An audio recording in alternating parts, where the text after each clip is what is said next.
Now students, चलिए chemical bonding में हम आगे बढ़ते हैं, ठीक है ना। और लास्ट क्लास में हमने क्या बात करी थी? लास्ट क्लास में मैंने आपको कुछ मॉलिक्यूल्स दिखाए थे, उसमें मैंने आपको बॉन्ड दिखाया था कि पोलर है या नॉन पोलर है। मतलब बॉन्ड तो ऑब्वियसली मैक्सिमम पोलर ही थे, ठीक है ना। वहाँ पर आपको मॉलिक्यूल्स के बारे में बात करी थी कि मॉलिक्यूल्स पोलर हैं या नहीं पोलर हैं। उसमें लास्ट एग्जाम्पल हमने किया था XeOF4 में, ओके, XeOF4। और हमने बात करी थी बच्चों डाइपोल मोमेंट के बारे में भी, याद है? डाइपोल मोमेंट के बारे में ऑब्वियसली हमने बात करी थी। अब उसी सिलसिले में हम आगे बढ़ते हैं, ठीक है। अब चलिए हेडिंग लगाएंगे dipole moment of compounds containing benzene. Benzene आपने क्लास 10th में पढ़ा हुआ है, हाँ। So compounds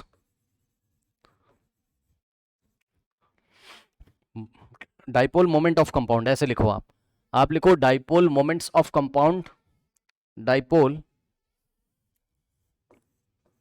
dipole moments, dipole moments of compounds containing dipole moments of compounds containing what? Containing benzene। बच्चों बेंजीन का फॉर्मूला सभी बच्चों को पता होगा और स्ट्रक्चर भी सभी बच्चों को पता है। बेंजीन का फॉर्मूला क्लास 6 में आपने पढ़ा था, सिक्स कह रहा हूँ सॉरी, क्लास 10 में आपने पढ़ा था, ठीक, C6H6। और बेंजीन में हाइब्रिडाइजेशन भी मैंने आपको बताया है, ठीक है। या तो आप इसको इस तरीके से बना सकते हैं और या तो आप इसको इस तरीके से बना सकते हैं, ठीक। तो ये सब बच्चों वाली कहानियां तो आपको बताई हैं। अब हम आगे बढ़ते हैं। देखिए बेंजीन की रिंग आपको बच्चों दिखाई पड़ेगी। कुछ कंपाउंड्स ऐसे होंगे जिसमें आपको बेंजीन की रिंग दिखाई पड़ेगी और उस बेंजीन की रिंग में बच्चों आपको, मतलब बेंजीन की रिंग लगी होगी, कुछ कंपाउंड्स होंगे, आपको डाइपोल मोमेंट के बारे में बताना है कि नेट डाइपोल मोमेंट आ रहा है, कितना आ रहा है, ठीक है ना। कैलकुलेशन करके आपको बताना होगा। तो आइए सवाल लेते हैं, ठीक है, सीधे स्टार्ट करते हैं। बच्चों मान लीजिए कि सबसे पहले हम बेंजीन को ही ले लेते हैं। तो बच्चों बेंजीन का मॉलिक्यूल ये रहा आपका इस तरीके से, ठीक। ये देखिए ये बेंजीन का मॉलिक्यूल है बच्चों इस तरीके से, ठीक। अब मेरी बात ध्यान से सुनो, ऐसे बना लो या आप इस तरीके से बीच में सर्कल बना लो, रेजोनेंस दिखा दो, कोई दिक्कत नहीं है। और वैसे तो बच्चों हाइड्रोजन दिखाया नहीं जाता, बट फिर भी मैं आपको दिखा दे रहा हूँ, ठीक है ना। यहाँ पे एक हाइड्रोजन लगा होता है। ये सब ऑर्गेनिक केमिस्ट्री में डिटेल में आप पढ़ेंगे, जिन लोगों ने मान लीजिए नहीं पढ़ा है तो कोई दिक्कत नहीं है, ठीक। बस अब आप सबसे पहले ये समझो कि जो बेंजीन की रिंग होती है, यानी कि अगर बेंजीन ही है एग्जैक्टली, अगर बेंजीन ही है एग्जैक्टली, तो बच्चों इसका जो नेट डाइपोल मोमेंट आएगा वो आपको याद करना है। ये एक्सपेरिमेंटल डेटा है, ठीक है। तो बेंजीन का आपको याद कर लेना है, इसका म्यू नेट आता है 0, ये पहले से निकाला गया है, ठीक है। अब इस पर कोई शक नहीं करना है। इसका नेट डाइपोल मोमेंट, म्यू का मतलब बच्चों डाइपोल मोमेंट, इसका नेट डाइपोल मोमेंट कितना है? 0 है। ये बच्चों क्या करना है? Learn it, learn it. क्यों याद करें सर? क्योंकि एक्सपेरिमेंटल डेटा है। क्या है? एक्सपेरिमेंटल डेटा है, ठीक है। इसको कैलकुलेट करने की आपको जरूरत नहीं है, ठीक। चलिए अब हम नेक्स्ट कंपाउंड लेते हैं बच्चों। मान लीजिए कि अगर मैं आपको इस तरीके से दे दूं, जरा समझिएगा ध्यान से, है ना। क्या आप लोगों ने क्लास 10th में थोड़ा बहुत पढ़ा है? नहीं पढ़ा है तो ध्यान से सुनो। आप ऑर्गेनिक केमिस्ट्री में पढ़ोगे बच्चों 11th में, टेंशन नहीं कोई। बस आप इतना समझो कि इस बेंजीन की रिंग में अगर यहां से एक हाइड्रोजन हटा के मैं क्लोरीन लगा दूं, समझिएगा जरा बात को, ठीक। एक हाइड्रोजन हटाकर अगर मैं यहां क्लोरीन लगा दूं, ठीक है ना, तो ये इस तरीके से कुछ रिंग बन जाएगी। ध्यान से चेक करो बच्चों, ठीक है। कोई केमिकल रिएक्शन इसने क्लोरीन से करी होगी कभी, बेंजीन ने, और ये ऐसा कंपाउंड अगर आपको मिल जाए।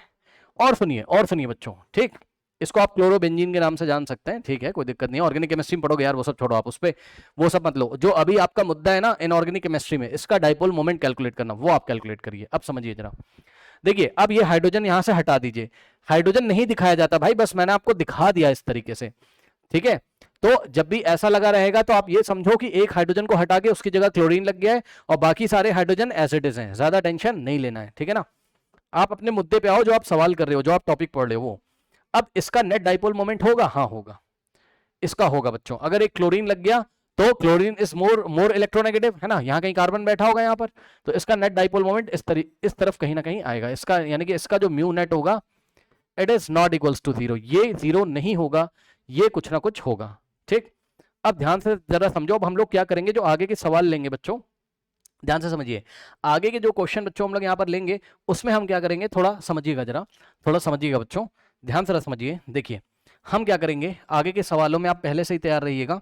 देखिए बच्चों, यहाँ कार्बन बैठा होता है, ठीक, यहाँ कार्बन बैठा होता है, जिसको नहीं पता भाई सुन लो, यहाँ कार्बन बैठा होता है, कार्बन सिंगल बॉन्ड Cl है, ठीक, कार्बन सिंगल बॉन्ड Cl है। अब हम लोग क्या करेंगे आगे के सवालों में, अब आपको पता है बच्चों, जैसा कि आपको पता है क्या कि डाइपोल मोमेंट की डायरेक्शन किधर से किधर जाएगी, लेस इलेक्ट्रोनेगेटिव से मोर इलेक्ट्रोनेगेटिव की तरफ, सही है ना। तो ये तुम्हारा क्लोरीन बैठा हुआ है, अब आप समझो ये तुम्हारा क्लोरीन यहां बैठा हुआ है, ठीक। तो बच्चों जब भी क्लोरीन कार्बन के बीच का बॉन्ड अगर आपको दिखाई पड़ जाएगा तो इसका नेट डाइपोल मोमेंट आप इधर मानोगे, क्लोरीन की तरफ, ये आप, और कितना मानोगे, म्यू मान लेना, कितना मानोगे, कार्बन और क्लोरीन के बीच का डाइपोल मोमेंट आप म्यू मान के चलिएगा हर सवाल में, ठीक। अरे कुछ ना कुछ तो वैल्यू होता होगा ना कैलकुलेटेड उसका, उसको आप म्यू मान लो ना, क्या दिक्कत है, ठीक। तो इसका इन दोनों के बीच का कितना आ जाएगा, म्यू, और अगर दिखाना हो तो इस तरीके से आप दिखा सकते हो, ठीक। चलो बहुत बढ़िया, अब सवाल लेना शुरू करें।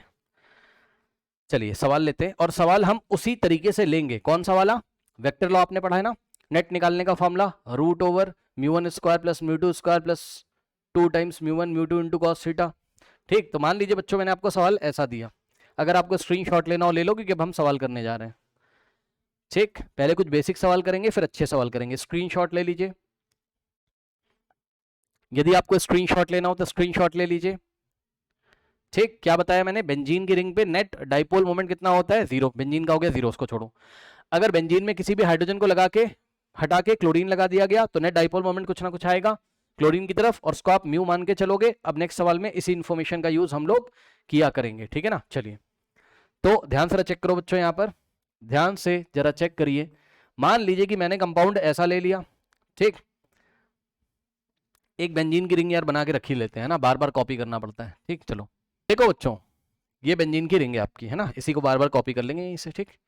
चलो आ जाओ भाई, ठीक, जरा समझना बच्चों, मान लीजिए कि क्लोरीन यहां लगा हुआ है, ठीक, मान लीजिए क्लोरीन एक यहां लग गया और एक क्लोरीन बच्चों आपका लेडस से यहां पर लग गया, समझना जरा भाई, है ना, एक क्लोरीन यहां लग गया और एक क्लोरीन यहां लग गया, सही है। अब सुन लो ध्यान से, देखो एक बात मैं आपको बताना चाहता हूं, क्या कि बच्चों यहां पर आप सेंटर मानो, एक दो मैं करके दिखाता हूं यार, फिर डायरेक्ट करेंगे, टेंशन नहीं है कोई, ओके, ठीक। और इसको पीछे, अब मैथ्स लगाने जा रहा हूं, इसको पीछे बढ़ाओ, इसको पीछे बढ़ाओ, तो ये एंगल कितना आ जाएगा, हाँ ये एंगल कितना आ जाएगा, 60 डिग्री। कहने लगा क्यों सर, अरे यार खुद चेक कर लो ना, यहां पर टोटल कितने बॉन्ड्स बन रहे हैं, मतलब कितनी पोजीशंस दिख रही हैं, ये तो वहां सेंटर हो गया, ठीक। ये लो, ये देखो, एक एंगल ये दिखा, दूसरा एंगल ये दिखा, तीसरा ये दिखा, फोर्थ तुम्हारा ये दिखा। अब बताओ कितने एंगल दिख रहे हैं तुम्हें, हाँ कितने एंगल दिख रहे हैं तुम्हें यहाँ, थीटा, ठीक, थीटा थीटा, टोटल 6 एंगल दिख रहे हैं। तो खुद सोचो यार, सेंटर पे बना हुआ टोटल एंगल कितना होगा, 360, 360, और 360 को अगर तुम 6 से डिवाइड करोगे तो 60 तो आएगा, सही है ना। तो 360 डिवाइडेड बाय 6 करोगे तो एक एंगल कितना आ जाएगा, 60 डिग्री का, सही है। तो बच्चों ध्यान से समझिए, यहाँ पर ये वाला एंगल आपका कितना हो जाएगा, यहाँ से ये वाला एंगल बच्चों आपका 60, ये भी आपका 60, यानी कि अगर ये वाले और ये वाले के बीच टोटल एंगल लेना हो तो 120 लोगे आप, फिर ये भी आपका 60 हो जाता है, ये भी आपका 60 हो जाता है, ये भी आपका 60 हो जाता है, ये भी आपका 60 हो जाता है, ऐसे आप समझ लेना, है ना, ठीक। चलो बहुत बढ़िया। अब देखो बच्चों, अब आप ये अलग क्लोरीन, ये अलग, इसके बीच एंगल कितना बताओ, 60 डिग्री। अब बताओ मुझे, अभी तो पीछे पढ़ा के लेके आया हूं, चलो एक काम करो, क्लोरीन वाले बॉन्ड को जो कि कार्बन के साथ बनता है उसको येलो कलर से दिखा दो यार, नहीं तो तुम कंफ्यूज करोगे। ये बॉन्ड है क्लोरीन और कार्बन के बीच का, ये बॉन्ड है क्लोरीन और कार्बन के बीच का, ठीक। अब बताओ, अभी पीछे पढ़ा के लेके आया हूं क्या, कि कार्बन यहां बैठा हुआ है और क्लोरीन यहां, कार्बन यहां क्लोरीन यहां, कार्बन क्लोरीन के बीच का डाइपोल मोमेंट कितना मानना है आपको, म्यू मानना है, कितना मानना है, म्यू मानना है, ठीक। तो बच्चों यहां पर आपने म्यू माना, ये इस तरीके से आएगा, सोच लो भाई, और इसका म्यू बच्चों इस तरीके से आएगा, हाँ क्लोरीन की तरफ, ये नीचे, दोनों इक्वल होंगे क्योंकि दोनों क्लोरीन और कार्बन के बीच है, क्लोरीन और कार्बन के बीच में। अब इसका नेट डाइपोल मोमेंट कितना निकलेगा बताओ, कैलकुलेट कर लोगे, बताओ। Mu net is equals to बच्चों फॉर्मूला लगेगा कौन सा वाला, वेक्टर वाला, क्योंकि इन दोनों का रिजल्टेंट लॉ ऑफ पैरेललोग्राम लगाकर किधर आएगा, ये इधर आएगा कहीं पर, ध्यान से चेक करना बच्चों, इनका नेट डाइपोल मोमेंट कहीं ना कहीं यहां पर आएगा, ये इस तरीके से, ठीक। इसी को आप क्या बोला करेंगे, इसी को आप बोला करेंगे म्यू नेट, इसी को आप बोला करेंगे mu net. So mu net is equals to mu one का स्क्वायर प्लस म्यू2 का square plus 2 times mu one into mu two into cos theta.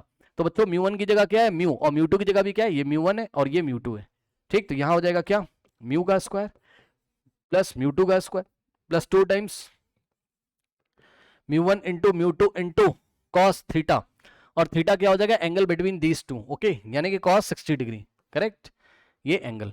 अब बताओ क्या इसको आप नहीं सॉल्व कर पाओगे, क्या ही समस्या है इसमें बताइए। देखिए बच्चों, mu square plus mu square कितना होता है, 2 म्यू स्क्वायर, और प्लस 2 म्यू इंटू म्यू होता है आपका म्यू स्क्वायर, और इंटू में cos 60 कितना होता है, 1/2 होता है, 2 से 2 आपका कैंसिल हो जाता है, और यहां से आ जाएगा बच्चों कितना, 2 mu square plus mu square हो जाएगा 3 म्यू स्क्वायर। अब बताइए बच्चों, म्यू स्क्वायर का स्क्वायर रूट लोगे तो कितना आ जाएगा, आपका म्यू आ जाएगा, और स्क्वायर रूट ऑफ 3, तो म्यू रूट 3 आ गया। बताइए, कोई डाउट नहीं होना चाहिए। तो बच्चों नेट डाइपोल मोमेंट कितना आ गया, म्यू रूट 3 आ गया, बहुत बढ़िया। क्या अब आप इसको याद रखोगे कि ऐसा मॉलिक्यूल अगर दिखाई पड़ गया आपको, 2 क्लोरीन लगे हुए इस तरीके से, तो इसका नेट डाइपोल मोमेंट इधर आता है, कुछ ना कुछ आता है, वैल्यू याद करने की जरूरत नहीं है यार, कुछ ना कुछ आता है, और वो कितना होता है, म्यू रूट 3, जहां पर म्यू क्या है, म्यू एक क्लोरीन और एक कार्बन के बीच का क्या है, डाइपोल मोमेंट है। ठीक है स्टूडेंट्स, नाउ अब यहीं पर अगर मैं आपसे सवाल कर लूं, मान लीजिए, ठीक, तो हमने क्या किया बच्चों, यहां पर बेंजीन की रिंग हमने कॉपी कर ली, ठीक, अरे यार, ओहो, देखो देख रहे हो, चलो अब हमें क्या करना होगा, इसको आ जाओ बेटा तुम इधर, है ना, चलो अब इसी में लगा लेते हैं, समझना। क्या आप लोग को कल की क्लास याद है, कल की क्लास में क्या पढ़ाया गया था बताइए, वहां पर पढ़ाया गया था बच्चों, अगर दो वेक्टर के बीच में एंगल कितना होता है, अगर दो वेक्टर के बीच में एंगल कितना होता है, 120 डिग्री होता है, याद है, और दोनों वेक्टर अगर सेम होते हैं तो उनका रिजल्टेंट उतना ही आता है जितना जितना उन दोनों वेक्टर का मैग्नीट्यूड था। मतलब समझो, अगर एक क्लोरीन बच्चों यहां लग गया और एक क्लोरीन बच्चों यहां लग गया, तो आप मुझे बताइए अगर आप इसको इस तरीके से पीछे बढ़ाओगे सेंटर की तरफ, इसको पीछे बढ़ाओगे ऐसे सेंटर की तरफ, समझ जाना यार, ये क्लोरीन ऐसा सीधा लगा हुआ है ना, ये क्लोरीन ऐसा सीधा लगा हुआ है यार, ऐसा, ठीक। नाउ अब बताइए बच्चों, यहां एंगल कितना बैठेगा, अभी बताया ना, ये टोटल एंगल 60 120 हो गया। अब बताओ बेटा, इसका और इसका रिजल्टेंट कितना आएगा, बहुत आसान है, ध्यान से सुनो बच्चों, ये म्यू रहा आपका, ये इस तरीके, और ये म्यू रहा यहां पर, और कल आपको बताया था दो वेक्टर का मैग्नीट्यूड देखो सेम है, म्यू म्यू, और दोनों के बीच एंगल 120 है, तो इनका रिजल्टेंट कहां आएगा, इसके बीचों बीच से जाएगा, इसका रिजल्टेंट इसके बीचों बीच से जाएगा, और कितना हो जाएगा, इसका यहां बीचों बीच जाएगा, और कितना हो जाएगा बच्चों, म्यू के इक्वल ही हो जाएगा। तो यहां पे देखिए म्यू नेट भी कितना हो जाएगा आपका, म्यू के इक्वल हो जाएगा, चाहो तो आप फॉर्मूला लगा के निकाल के देख सकते हो, यहाँ cos 120 -1/2 हो जाएगा, 2 से 2 कट जाएगा, और यहाँ पर हो जाएगा आपका क्या, 2 mu square minus mu square mu square mu square का स्क्वायर रूट म्यू, कल करके आपको दिखाया था। यानी कि इस मॉलिक्यूल में भी बच्चों आपका नेट डाइपोल मोमेंट आएगा और म्यू के इक्वल वो आ जाएगा। स्क्रीनशॉट ले लीजिए, फिर सवाल चेंज करते हैं फटाफट, या यहीं पे कर लेते हैं, कोई दिक्कत नहीं है, परेशान ना हो। अब देखो बच्चों, यहीं पे कर लेते हैं, है ना, चलो। तो एक और मॉलिक्यूल अगर मैं आपको यहाँ पर दिखाऊं, मतलब एक और कंपाउंड अगर मैं आपको दिखाऊं बेंजीन का, ठीक, नाउ ये गया आपका, ये गया, ये गया, ये गया, ये गया, ठीक। नाउ अब ध्यान से चेक करो बच्चों यहाँ पर, ठीक, एक क्लोरीन मैंने यहाँ लगाया, ठीक, और एक क्लोरीन बच्चों मैंने यहाँ लगा दिया। अब आप मुझे बताओ, येलो कलर से बॉन्ड दिखाया यार, ठीक, चलो बताओ, अब बताओ बच्चों कितना आसान है, कितना आसान है बताओ। दो वेक्टर जस्ट ऑपोजिट हो गए भाई, दो वेक्टर जस्ट ऑपोजिट हो गए, एंगल से खेलना चाहते हो तो एंगल से खेल लो, जब भी आपको आमने सामने दिखाई पड़े तो कैंसिल हो जाएगा उसका डाइपोल मोमेंट, है ना। क्यों सर, अरे एंगल 180 डिग्री बनेगा, चेक कर लो, चेक कर लो, चेक कर लो, यहाँ पे एंगल 180 बनेगा ना दोनों के बीच में, ठीक। अगर आपको एंगल से खेलना, एंगल से खेल लो, बड़ी सीधी साफ बात है, आमने सामने है तो दोनों एक दूसरे को कैंसिल कर देंगे, है ना, क्योंकि दोनों equal in magnitude, opposite in direction है।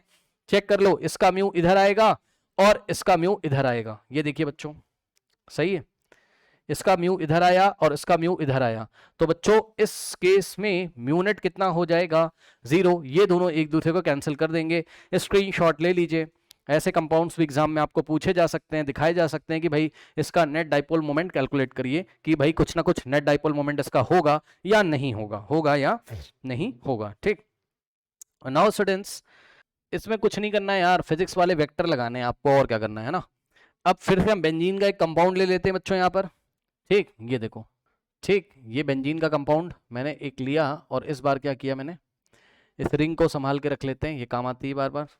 मान लीजिए बच्चों यहाँ पर इस बार ध्यान से सुनिएगा, इस बार मान लीजिए कि एक क्लोरीन बच्चों आपका लगा हुआ है ये वाली पोजीशन पे। अच्छा सुनो, एक चीज और बताना चाहता हूं मैं यहाँ पर, देखिए अगर वो सिलसिला अभी मैं इस क्लास में नहीं छेड़ रहा हूं बच्चों, क्योंकि आप कंफ्यूज हो जाओगे। एक्चुअल में क्या होता है ना, कुछ शब्दों का यूज किया जाता है, जैसे ऑर्थो, पैरा और मेटा शब्दों का यूज किया जाएगा, ऑर्थो, मेटा और पैरा शब्दों का यूज किया जाएगा। ऑर्थो पोजीशन होती है क्लोरीन की लगने की, मेटा पोजीशन होती है para position, ortho Meta para. ठीक, आप टेंशन मत लो। क्यों सर? सर ऑर्गेनिक केमिस्ट्री में पढ़ाया जाएगा सर, टेंशन मत लीजिए, इसलिए मैं तुम्हें कंफ्यूज ही नहीं कर रहा हूं, मैं चुपचाप तुम्हें मॉलिक्यूल दिखा रहा हूं अभी। वो पढ़ते पढ़ते तुम्हें ऑर्थो मेटा पैरा कहाँ होता है वो धीरे धीरे तुम्हें समझ में आ जाएगा, टेंशन मत लो उसकी। ठीक, अभी तो बस तुम क्वेश्चन निकालो जो दिए जा रहे हैं। यहाँ पे देखो बच्चों सवाल क्लोरीन, क्लोरीन और क्लोरीन। अब बताओ इसका नेट डाइपोल मोमेंट बच्चों कितना आएगा? तो क्या आपको याद है, क्या आपको याद है बच्चों? अगर ये रहा इसका सेंटर और इसको अगर पीछे ज्वाइन, अगर आप इसको इस तरीके से बच्चों पीछे डॉट डॉट करके बढ़ाओगे, इसको यहाँ पे पीछे बढ़ाओगे और इसको इस तरीके से पीछे बढ़ाओगे बच्चों, तो क्या आपको याद है एंगल कितना पड़ेगा इन तीनों में? 120, 120 और 120। और कल की क्लास में पढ़ाया गया था, फिजिक्स में भी आपको पढ़ाया गया है कि अगर तीन वेक्टर के बीच में बच्चों एंगल 120 होता है और तीनों का मैग्नीट्यूड अगर इक्वल होता है तो क्योंकि आप देख रहे हो ना बच्चों यहां पर भी म्यू लगेगा, ठीक, और यहां पर भी म्यू लगेगा और यहां पर भी म्यू लगेगा, सही है। तो तीन वेक्टर इक्वल इन मैग्नीट्यूड है, 120 डिग्री के एंगल पे लगे हैं, तो नेट डाइपोल मोमेंट कितना आ जाएगा? इसका नेट कितना आ जाएगा? 0 आ जाएगा। ठीक है, कल की क्लास में बताया था।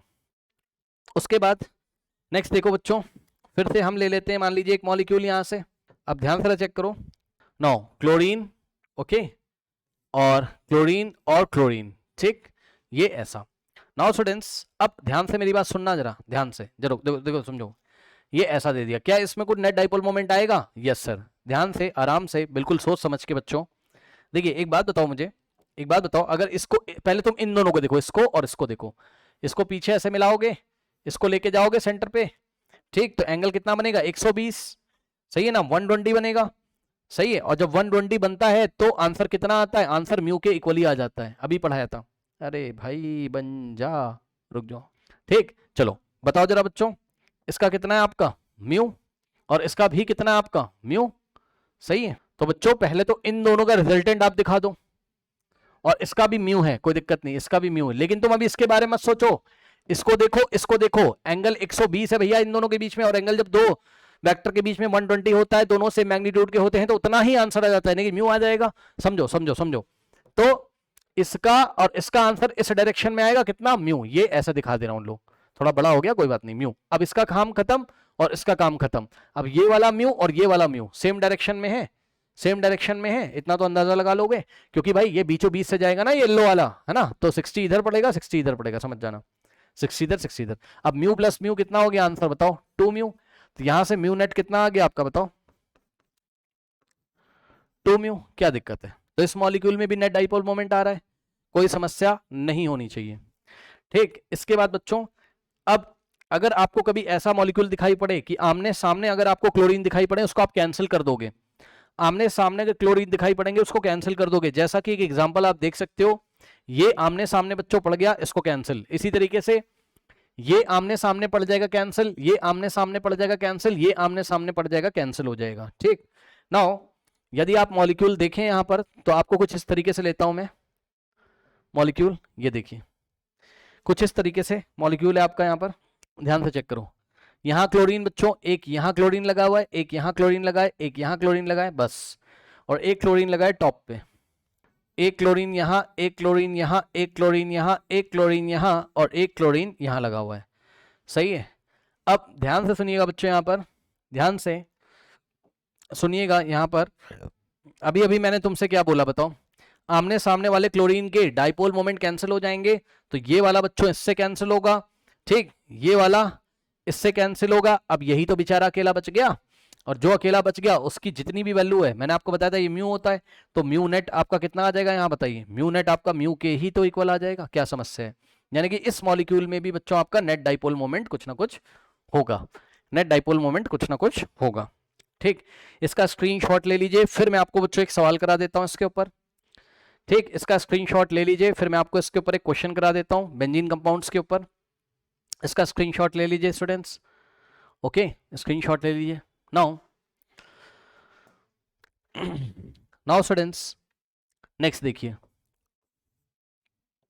नेक्स्ट देखिए, क्वेश्चन कहता है number of molecules among the following having mu net equals to, आपको क्या निकालना है? Find number of molecules, find number of molecules, यानी कि कितने ऐसे मॉलिक्यूल्स हैं among following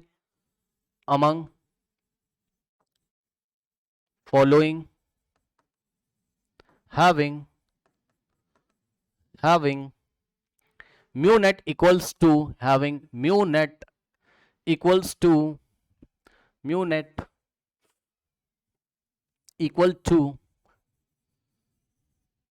having mu net equals to, ध्यान से सुनिए, और इक्वल टू किसके पूछ रहा है पता है? एक कंपाउंड उसने दे दिया है बेंजीन का, इस कंपाउंड के इक्वल जिसके होंगे वो मॉलिक्यूल्स आपको काउंट करने हैं।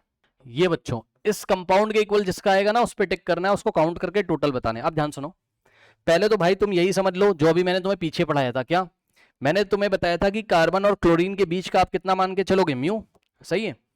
तो इसके बीच का आप मान के चलोगे कितना? म्यू, ठीक। यानी कि नीचे जो मॉलिक्यूल दिए रहेंगे जिसमें जिसमें म्यू आंसर आ रहा होगा हमारा, उसको ही हम काउंट कर लिया करेंगे, ठीक। चलो सो यहां पे देखिए जरा ध्यान से बच्चों, फर्स्ट कंपाउंड दिया उसने आपको नंबर 1, ठीक, और इसमें उसने क्लोरीन लगा दिया, लेकिन यहां रिंग बना दी, बना दी तो बना दी, कोई बात नहीं यार, रेजोनेंस, हाँ रेजोनेंस हो जाएगा, जो वो है वही तो ये है, क्या दिक्कत है, ठीक।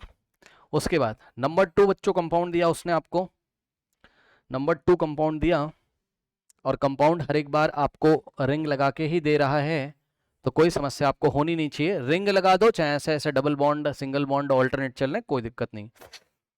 नाउ यहां पर बच्चों एक क्लोरीन यहां लगा दिया, सही है। नंबर 3 उसने आपको दिया, ठीक, नंबर 3 बच्चों आपको कंपाउंड दिया हुआ है यहां पर, ठीक, ध्यान से चेक करिएगा, रिंग लगा के ही दे रहा है हर एक बार, तो टेंशन है नहीं कोई, इसको कॉपी कर लो। नंबर 3 में बच्चों क्या किया उसने? क्लोरीन ऑपोजिट डायरेक्शन में लगा दिए भाई, ऑपोजिट डायरेक्शन में लगा दिए, ठीक। नंबर 4, नंबर 4 में बच्चों उसने क्या किया? ये नंबर 4 मॉलिक्यूल हैं, ठीक है ना, नंबर 4 मॉलिक्यूल हैं, ठीक, और इसमें बच्चों उसने लगा दिया कहां कहां? उसने लगाया यहां पर भी, ठीक, और यहां पर भी, सही है, और कहीं लगाया नहीं। नंबर 5 में ध्यान से चेक करेंगे बच्चों, नंबर 5 में उसने लगा दिया कहां कहां? ध्यान से चेक करो, नंबर 5 वाला जो कंपाउंड है इसको ले लेते हैं यहाँ पर, ठीक, और इसने लगाया नंबर 5 में बच्चों, यहाँ से हटा दिया, ठीक, और एक यहाँ लगाया, एक यहाँ लगा दिया। इसके बाद नंबर 6 में स्टूडेंट्स इन्होंने लगाया, या इसको ही कॉपी कर लो, यहीं से बात बन जाएगी। चलो नंबर 6 में बच्चों उसने आपको दिया क्या? क्लोरीन आपका जो है एक यहाँ लगा दिया और एक इसके ऑपोजिट में लगा दिया, सही है, ओके, ठीक है।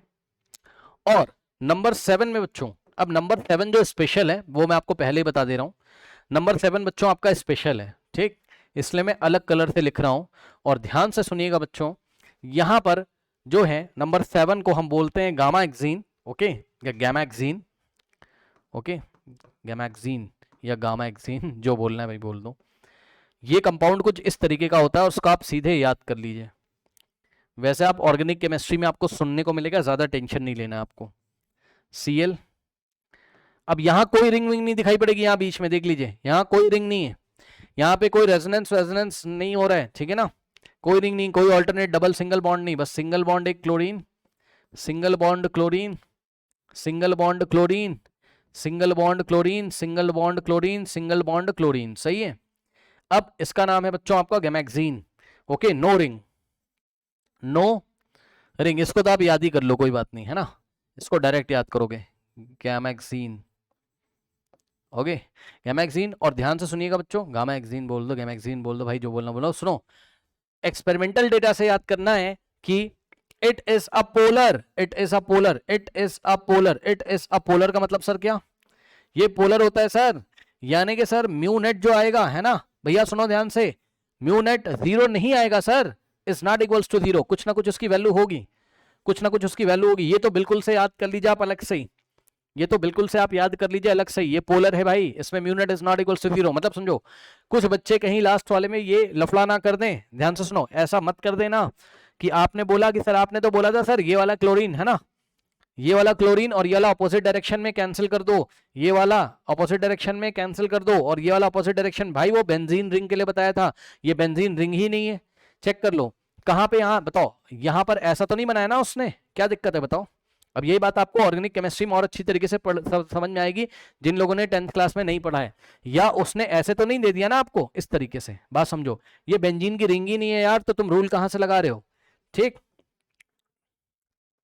तो इसलिए चुपचाप इसको याद कर लो, ये पोलर होता है, mu naught is not equals to 0, ठीक। चलो, तो इसलिए मैंने अलग कलर से दिखा दिया है, तो चलो आपका काम आसान हो गया, उसको तो काउंट ही नहीं करना है क्योंकि उसमें mu naught is not equals to 0 आएगा, ठीक है। अब कितना आएगा वो आप छोड़ो, कितना आएगा वो म्यू भी नहीं आएगा, मतलब ये तो कार्बन और क्लोरीन वाला जो बॉन्ड है इतना भी नहीं आएगा, आप टेंशन मत लो, इतना भी नहीं आएगा, ठीक है, इतना भी नहीं आएगा, छोड़ो आप इसको, आपको काउंट नहीं करना है, ठीक, छोड़ो, अब कितना आएगा वो आप छोड़ो। अब आप देखो जरा, आप इन पे बस फोकस करो, यहाँ पे जो नंबरिंग करी गई है 6 तक, 1 से लेके 6 तक, सुनो ये म्यू है, ठीक। अब एक बात बताओ, इसका भी तो म्यू आएगा यार, ये वही तो है जो यहाँ लिखा है वो यहाँ लिखा, बस रिंग बना दिए, ठीक। तो इसका भी कितना आएगा बताओ, इसका भी कितना आएगा म्यू, एक तो ये काउंट हो जाएगा, एक हो गया। नंबर 2 में चेक करो, हाँ नंबर 2 में ध्यान से सुनिएगा बच्चों, आज की ही तो क्लास में पढ़ाया है, हाँ इसको डॉट डॉट करके पीछे बढ़ाओगे, इसको डॉट डॉट करके पीछे बढ़ाओगे, इसको डॉट डॉट करके पीछे बढ़ाओगे, एंगल कितना मिलेगा 120, याद है, बहुत अच्छा तो बन नहीं पा रहा है, समझ जाना, ठीक। एंगल कितना मिलेगा बताओ 120, और इसका भी म्यू है, ठीक, और इसका भी म्यू है, दोनों का म्यू है, दोनों सेम है, 120 डिग्री पे हैं, तो आंसर कितना आ जाएगा, म्यू ही तो आ जाएगा इसका रिजल्टेंट। तो इसका रिजल्टेंट म्यू नेट किसके इक्वल आ जाएगा, बोलो म्यू के इक्वल आ जाएगा, क्या मैं सही हूं, बताओ क्या मैं सही हूं, यस सर। तो इसका जो नेट आ रहा है वो भी म्यू के इक्वल आ रहा है, इसका भी नेट म्यू था, तो ये भी काउंट हो जाएगा, ठीक है। इसके बाद स्टूडेंट्स देखते हैं हम लोग नंबर 3। सो नंबर 3 में यदि आप देखेंगे स्टूडेंट्स, तो कहां गया, हाँ नंबर 3 में बच्चों आप एक करेक्शन कर लो, ठीक, यहां पर एक और क्लोरीन लगा लीजिए, यहां पर एक और क्लोरीन लगा लीजिए, तो आप अच्छा लगेगा आपको। सुनो नंबर 3 में ये वाला क्लोरीन इसके अपोजिट हो गया, बेंजीन करेंगे कैंसिल हो जाएगा, इसका इससे कैंसिल हो गया, जब इसका इससे कैंसिल हो गया तो इन दोनों को देखोगे ही नहीं आप, अब आप इसको देखोगे तो यही तो म्यू नेट देगा आपको, तो म्यू नेट बराबर कितना आ जाएगा, म्यू के इक्वल, ये भी काउंट हो जाएगा। नंबर 4 में आ जाइए स्टूडेंट्स, नंबर 4 में आ जाइए। अब नंबर 4 में ना थोड़ी देर के लिए बात मानोगे मेरी, ये वाले क्लोरीन को मत देखो, इसको मत देखो, मत देखो, मत देखो, थोड़ी देर के लिए मत देखो, रुक जाओ, थोड़ी देर के लिए इसको मत देखो, रुक जाओ, इसको मत देखो, मत देखो, मत देखो, मत देखो, केवल इन तीनों को देखो। तो इन तीनों को अगर आप देख रहे हो तो इनका तो 0 हो जाएगा यार, हाँ पीछे आज ही तो पढ़ा है, क्योंकि तीनों 120 डिग्री पे लगे हैं, चेक कर लो, ये वाला ये वाला ये वाला है ना, तो इनका तो 0 आ जाएगा, ठीक। कहाँ गया भाई, हाँ कहाँ गया, ये देखो कहाँ गया, यस, इसका कितना आता है म्यू नेट 0, तो यही तो कहानी है, ठीक। हाँ बताओ क्या समस्या है, बोलो बोलो बोलो बोलो बोलो, क्या दिक्कत है, बोलिए, कोई समस्या है, गलती से रेज योर हैंड हो गया। नाउ स्टूडेंट्स तो बताओ, ये वाला क्लोरीन, ये वाला और ये वाला, इन तीनों का कैंसिल हो गया, 0 आ गया, सही है ना। अब बताओ बचा कौन सा भाई, बचा जो असली में कैंसिल हो गया, जिसका आपस में सब, उसको अब कैंसिल कर दो तुम, तो यही तो बेचारा बचा जिसको तुमने काट के रखा था, ठीक। समझो समझो, ये वाले ये वाले ये वाले तीनों ने मिलकर आपस में एक दूसरे का कैंसिल कर दिया सब, है ना, और यही वाला तो बचा, हाँ। और ये कार्बन क्लोरीन के बीच का आपको पढ़ाया है क्या होता है, म्यू, यानी कि इसका भी म्यू नेट कितना आ रहा है, यही आपका म्यू नेट है, इसका भी म्यू नेट म्यू आ रहा है, यानी कि इसके इक्वल आ रहा है, तो ये भी हमारा सिलेक्शन में आ गया, ये भी हमारा सिलेक्शन में आ गया, ठीक। नाउ स्टूडेंट्स अब ध्यान से चेक करिएगा जरा, देखिए ये वाले क्लोरीन ने ये वाले क्लोरीन को कैंसिल कर दिया, यस सर, और ये वाले क्लोरीन के बीच में एंगल कितना है, 60 डिग्री है सर, एक एंगल आपका 60 डिग्री होता है, बताया था मैंने, ये 60 डिग्री है, अगर 60 डिग्री है तो आंसर कितना आता था, अगर 60 डिग्री है बच्चों तो आंसर आपका कितना आता था, चेक कर लीजिए भाई, हाँ √3 म्यू आता था, चेक कर लो, म्यू नेट 60 डिग्री के केस में म्यू √3 आता था, ठीक। तो इसका आंसर कितना आ जाएगा, mu net is equals to mu net is equals to mu √3 आ जाएगा, तो ये तो हो नहीं सकता, क्यों, क्योंकि उसको म्यू वाले चाहिए, ठीक। नाउ नंबर 6 में आ जाओ बच्चों, तो नंबर 6 में अगर आप आओगे तो ये क्लोरीन इसके सामने पड़ेगा, बेंजीन की रिंगे कैंसिल कर देंगे, ये क्लोरीन इसके सामने पड़ेगा, बेंजीन की रिंगे कैंसिल कर देंगे, ठीक। तो इसने इसको कैंसिल किया, इसने इसको कैंसिल किया, तो यही तो बचा आपका, ठीक। यही तो बचा, तो यहां पर आ जाएगा क्या आपका म्यू नेट, सही है, और म्यू आ जाएगा आपका म्यू नेट के इक्वल, ये लो ये भी काउंट हो गया। सेवंथ वाला बिल्कुल अलग याद करना, उसको यहाँ काउंट नहीं करना क्योंकि ये mu net is not equal to 0, लेकिन कितना होता है वो म्यू के इक्वल हो ऐसा जरूरी नहीं है। तो टोटल कितने हो गए, 1 2 3 4 और 5, ठीक। सो आंसर हो गया क्या यहाँ पर, टोटल आंसर हो गया 5, टोटल आंसर कितना हो गया बच्चों यहाँ पर 5, टोटल आंसर कितना हो गया आपका 5 हो गया, ठीक। नाउ स्क्रीनशॉट इसका ले लीजिए, फिर हम आगे बढ़ते हैं। क्वेश्चन में बोला each of the following option contains a set of 4 molecules, okay, each of the following molecules contains set of 4 molecules, set of 4 molecules. Identify the options, identify the option या options, मतलब एक से ज्यादा option भी हो सकते हैं, okay. Identify the option where all 4 molecules possess, where all 4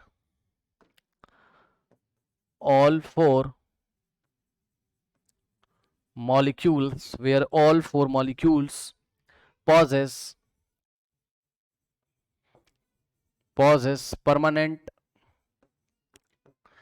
permanent dipole moment at room temperature, permanent dipole moment at room temperature, सही है, ओके। मतलब permanent dipole moment, okay. Each का स्पेलिंग अरे ठीक है यार, कोई दिक्कत नहीं भाई, कोई दिक्कत नहीं भाई, देख रहे हो भैया क्या कर रहे हैं, चलो कोई बात नहीं, देखो ठीक देखो कोई बात नहीं भाई, कोई बात नहीं, ओके कोई बात नहीं भाई, ठीक है। देखो तो अब क्वेश्चन देखिए बच्चों, ओके।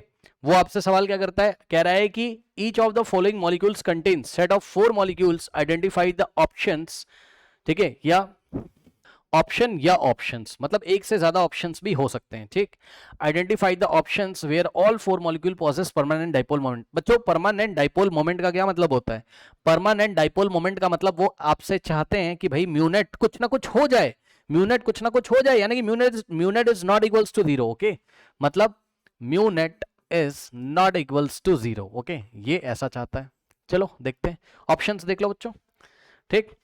ऑप्शन नंबर 1 में क्या दिया, पहले मैं ऑप्शंस बता देता हूं आपको, BeCl2, सही है, और 4 मॉलिक्यूल देंगे, एक एक ऑप्शन में 4 मॉलिक्यूल, आपको 4 मॉलिक्यूल्स दिए हैं, CO2, ठीक। फिर आपको BeCl3, ठीक। फिर आपको क्या दे दिया बच्चों यहां पर, CHCl3, सही है। फिर ऑप्शन नंबर 2 में आपको दे दिया क्या, सल्फर डाइऑक्साइड, साथ में दिया आपको क्या, C6H5Cl, C6H5Cl। अच्छा ये C6H5Cl क्या होता है, आज हम लोगों ने पढ़ा है, ये यही होता है भाई तुम्हारा क्या, बेंजीन पे क्लोरीन लगा होता है, यही क्या होता है आपका C6H5Cl। मैंने आपको बताया था ना बेंजीन का फॉर्मूला क्या होता है, C6H6, एक हाइड्रोजन हट गया, उसकी जगह क्या लग गया आपका Cl लग गया, सही है ना। नेक्स्ट इज क्या है आपका H2SE, नेक्स्ट इज क्या है आपका BrF5, ठीक है बच्चों, BrF5। Next is BF3, option में दिया है, ठीक। फिर ओजोन O3, उसके बाद स्टूडेंट्स आपका दिया है SF6, ठीक। उसके बाद आपको दिया है क्या, जेनॉन हेक्साफ्लोराइड XeF6। उसके बाद बच्चों आपको दिया हुआ है क्या, NO2, ठीक। यहां पर दिया हुआ आपको अमोनिया, ठीक। फिर आपको NH3 अमोनिया है ना, फिर POCl5, सही है। उसके बाद बच्चों आपको दिया हुआ है क्या, CH3Cl। सुन लो बहुत आसान क्वेश्चन है, ध्यान सुनो क्या कह रहा है, कह रहा है म्यूनेट इज नॉट इक्वल्स टू 0, चारों मॉलिक्यूल में ऐसा होना चाहिए। अब सुनो भाई सुनो, क्या पढ़ाया था बताओ? परफेक्ट मॉलिक्यूल सबसे पहले चेक कर लो ऐसे क्वेश्चंस में। अगर परफेक्ट मॉलिक्यूल है, अगर परफेक्ट मॉलिक्यूल है तो वो नॉन पोलर होगा, मतलब mu net is equal to 0 आ जाएगा। ठीक, समझो। तो अब बच्चों ध्यान से चेक करो, फर्स्ट ऑप्शन में ध्यान से सुन लो, ध्यान सुन लो। फर्स्ट ऑप्शन में BeCl2 भाई परफेक्ट मॉलिक्यूल हो गया, चेक कर लो। BeCl2 क्या है? परफेक्ट मॉलिक्यूल है। क्यों भाई, सही कह रहा हूं कि नहीं? परफेक्ट मॉलिक्यूल का डेफिनेशन क्या होता था? परफेक्ट मॉलिक्यूल है, चेक कर लो। ठीक, BeCl2 नो लोन पेयर और दोनों टर्मिनल एटम सेम, तो दोनों टर्मिनल एटम सेम हो गए। और वैसे भी देख लो यार, BeCl2 का म्यू नेट कितना होता है? 0 होता है ना, लीनियर होता है। पढ़ा है यार, पूरा पढ़ा है, सब कुछ पढ़ा है। ठीक भैया, खत्म हो गया इसका खेल, ये ऑप्शन तो हो ही नहीं सकता। अब तो चेक नहीं करना, कुछ मत चेक करो, अब तो गेम गेम खत्म इसका। और इसमें BeCl3 में भी आपका म्यू नेट कितना होता था? 0, है ना, ये भी आपका परफेक्ट मॉलिक्यूल है। तो ये ऑप्शन तो हो नहीं सकता, क्योंकि पता है उसको क्या चाहिए? उसको चाहिए परमानेंट डाइपोल मोमेंट, चारों मॉलिक्यूल का चाहिए उसको। अब तो कुछ चेक नहीं करना है, क्योंकि इसमें आपके 2 0 वाले आ गए, छोड़ दो, है ना। अब सुनो, उसके बाद और परफेक्ट मॉलिक्यूल चेक करो भाई, कहां पर है, कहां पर है, कहां पर है, कहां पर है? SF6। SF6 तुम्हारा क्या है? परफेक्ट मॉलिक्यूल है। क्यों भाई? SF6 तुम्हारा क्या है? Perfect molecule. अब सोचोगे मुझे कैसे पता चल रहा है? तुम्हारा भी दिमाग चलना चाहिए। सल्फर के आउटर मोस्ट में 6 इलेक्ट्रॉन होते हैं, 6 के 6 चले गए फ्लोरीन के साथ बॉन्डिंग करने में। ठीक है, तो भाई लोन पेयर उसके पास बचा नहीं। नो लोन पेयर है, टर्मिनल एटम सारे सेम है, चेक कर लो। हाँ, सारे के सारे टर्मिनल एटम क्या है? फ्लोरीन। भाई अब चेक ही नहीं करना है, अब तो चेक ही नहीं करना है। अब तो हाँ, सही कहा सत्यम, तुमने सही कहा, लेकिन तुमने क्वेश्चन ध्यान से नहीं पढ़ रहे हो। तुम क्वेश्चन नहीं ध्यान से पढ़ो भैया, क्वेश्चन तो पढ़ो। ऑप्शंस बोला है, एक से ज्यादा भी तो हो सकते हैं भाई ऑप्शंस में, तो ध्यान से चेक करो। नहीं, ऑप्शन 3 आप बता रहे हो, नहीं ऑप्शन 3 तो गलत है यार। क्यों? यहां पर देखो, यहां पर भी तो SF6 भी परफेक्ट मॉलिक्यूल है, तो यहाँ पे म्यू नेट कितना हो गया? 0, तो चेक ही नहीं करना यार अब तो आगे। और BF3 में भी नहीं, ऑप्शन 3 नहीं होगा। ठीक, तो अब चेक ही नहीं करना है, इसको भी छोड़ो। तो ऐसे क्वेश्चंस में क्या करोगे आप? परफेक्ट मॉलिक्यूल पहले चेक कर लो, अगर वो नेट डाइपोल मोमेंट की बात कर रहा है। क्यों? क्योंकि net dipole moment perfect molecule में बताया था मैंने, कितना होता है? 0, है ना। और परफेक्ट मॉलिक्यूल क्या होता है ये भी बताया था, कोई लोन पेयर नहीं होना चाहिए और टर्मिनल एटम सेम होने चाहिए। ठीक, पुराना नॉलेज काम आएगा। ठीक, नाउ अब बच्चों इसमें देखिए जरा, नंबर 2 में कौन कौन से, सुनो।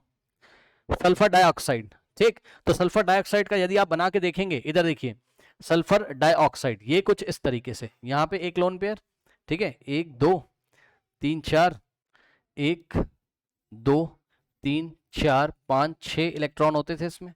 ठीक, ऑक्सीजन, डबल बॉन्ड ऑक्सीजन और लोन पेयर। ठीक, तो यहाँ पे देखिए इस तरीके से बनाया आपने सल्फर डाइऑक्साइड का। ठीक, अब बताओ क्यों भाई? इसका mu net is not equals to 0, अब तो चेक नहीं कराना पड़ेगा ना, 0 नहीं हो सकता भाई, क्योंकि ऑक्सीजन का दोनों का मान लो इधर आएगा इस डायरेक्शन में, और लोन पेयर का इधर आएगा, तो लोन पेयर को कैंसिल करने वाला कोई है ही नहीं। मैंने आपको बताया था mu net is not equals to 0। ठीक, इसमें भी नहीं हुआ। फिर C6H5Cl आज की क्लास में पढ़ा है, इसमें इस डायरेक्शन में कितना आता था टोटल? म्यू आता था, बताया, इसमें भी म्यू नेट 0 नहीं हुआ। बहुत सही। उसके बाद H2SC अगर आप देखोगे तो H2SC क्या आपका ड्रैगोस कंपाउंड है, पीछे उठा के देख लियो, उसमें तो हाइब्रिडाइजेशन ही नहीं होता है यार। ठीक, उसमें तो हाइब्रिडाइजेशन ही नहीं होता है। ठीक, तो ध्यान से चेक करो, SC है ना, और H और ये टेट्राहेड्रल शेप नहीं लेगा, ध्यान सुन लो, वाटर की तरह ये टेट्राहेड्रल शेप नहीं लेगा, क्योंकि इसमें हाइब्रिडाइजेशन नहीं होता, ड्रैगोस कंपाउंड है। ठीक, तो no hybridisation, no hybridisation, ड्रैगोस compound. जाके चेक कर लीजिएगा, जो बच्चों ने पुरानी क्लास देखी है आप समझ रहे होगे, ड्रैगोस कंपाउंड के बारे में हमने डिटेल में चर्चा करी थी। ठीक, उसके बाद बच्चों इसमें जो 2 लोन पेयर होंगे इसके, वो भी 90 डिग्री पे होंगे, क्योंकि नो हाइब्रिडाइजेशन, कोई हाइब्रिडाइजेशन नहीं है, तो टेट्राहेड्रल शेप नहीं आएगा यहाँ पर, ये लोन पेयर और ये लोन पेयर। अब बताओ यार, इसमें भी पक्का mu net is not equals to what? 0। क्यों सर? क्योंकि सर ध्यान से सुनो सर, इन दोनों के बीच में एंगल कितना है? 90 है। लोन पेयर लोन के पेयर के बीच में है, कैंसिल हो ही नहीं पाएगा। लोन पेयर को लोन पेयर ही कैंसिल कर सकता था, नहीं हो पाएगा यार। और हाइड्रोजन वाले भी नहीं कैंसिल हो पाएंगे, नेट कुछ ना कुछ आएगा ही आएगा। ठीक, नेट कुछ ना कुछ आएगा ही आएगा। ठीक, ये भी सपोर्ट कर रहा है, बहुत बढ़िया। उसके बाद BrF5 की बात अगर हम करें तो BrF5 की बात कर लीजिए। ठीक, चलिए बना लो भाई, तसल्ली के लिए, क्या दिक्कत है बताओ। ब्रोमीन के आउटर मोस्ट में कितने इलेक्ट्रॉन होते थे आपके, याद करिए। ब्रोमीन के आउटर मोस्ट में आपके 7 होते थे। ठीक, तो 7 में से 5 चले जाएंगे फ्लोरीन के पास एक एक बॉन्ड बनाने के लिए, और एक बचेगा लोन पेयर। तो इसका शेप, स्ट्रक्चर सब कुछ मैं करा चुका हूं। यदि आपको याद हो, एक लोन पेयर आएगा ऐसे और स्क्वायर प्लेनर ये बन जाएगा, याद है? एक फ्लोरीन यहां, एक यहां, एक यहां, ठीक। तो ये कुछ इस तरीके से आएगा और एक फ्लोरीन होगा कहां पर आपका? नीचे। एक फ्लोरीन होगा आपका नीचे।